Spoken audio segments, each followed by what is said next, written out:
Hey everyone, I'm Hiro. Welcome back to the CISA exam prep series. In this video, we are covering Section 7, Data Governance and Classification.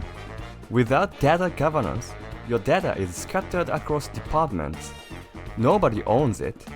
Nobody controls who can access it. With data governance in place, data is organized, ownership is clear, and the organization stays compliant. Data governance means organizing your data, setting rules, and making sure it gets used correctly. Let's begin. What is data governance? So, what is data governance? Data governance is a subset of IT governance. IT systems are the primary means of collecting and processing data. How you design and operate those systems directly affects how data gets managed. So, what is the core mission? At its core, it's about organizing data, establishing rules around it, and making sure data gets used correctly.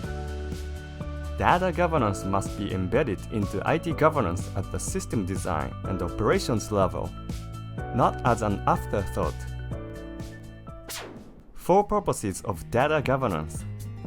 Now, let's look at the 4 purposes of data governance. First, data quality. This means accuracy, completeness, and consistency. When 2 departments are working from different versions of the same data, any decision made from that data is going to be wrong. Second, security. This maps to the CIA triad: confidentiality, integrity, and availability. Governance makes sure only the right people can access data, and that it can't be tampered with. Third, compliance.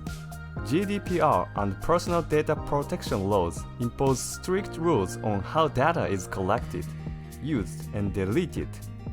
Violate those rules and you face serious penalties.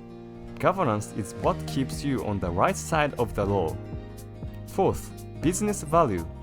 Governance is not just about risk. When data is clean and organized, it becomes much easier to analyze. That turns data into a strategic asset. Data classification labels.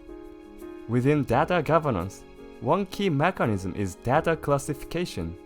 You group data by sensitivity and apply the right level of protection to each group. There are 4 labels. Top secret is the highest level. A leak here would be fatal to the organization. Access is need to know only, and encryption is mandatory. Confidential is 1 level down.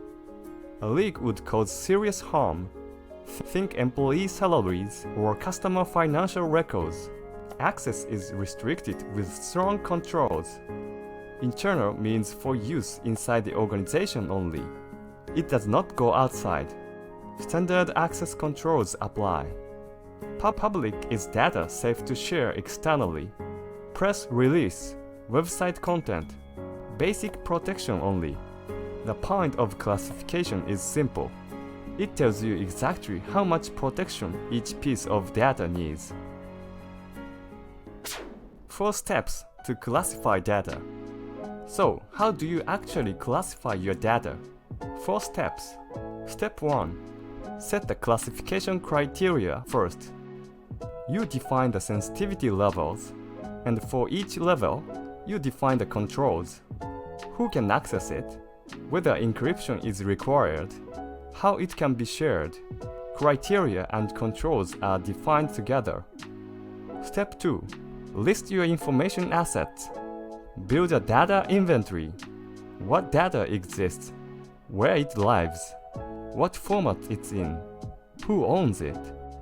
Step 3. Assign classification labels. Either the system does it automatically, or the data owner assigns them manually. Step 4.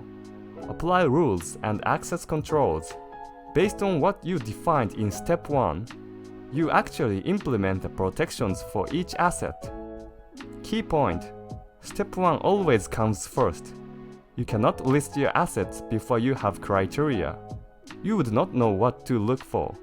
This order is tested. 3 roles in data classification. To make classification work, you need clear roles, 3 of them. The data owner is accountable for the data. They come from the business department, the team that actually generates and uses the data, not from IT. They assign the classification labels. They approve access rights. They manage the data lifecycle. If it takes on this role, business requirements get ignored. The IT department handles technical implementation. Their role is purely technical. They build and configure whatever the data owner decides.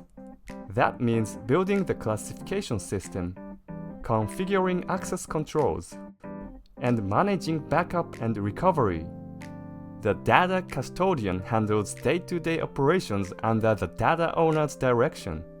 They are the ones doing the actual hands-on work. Data entry and updates, quality checks, and executing deletions when the time comes. Remember, data owner equals business department, IT department equals technical implementation, data custodian equals daily operations. Data lifecycle 4 stages.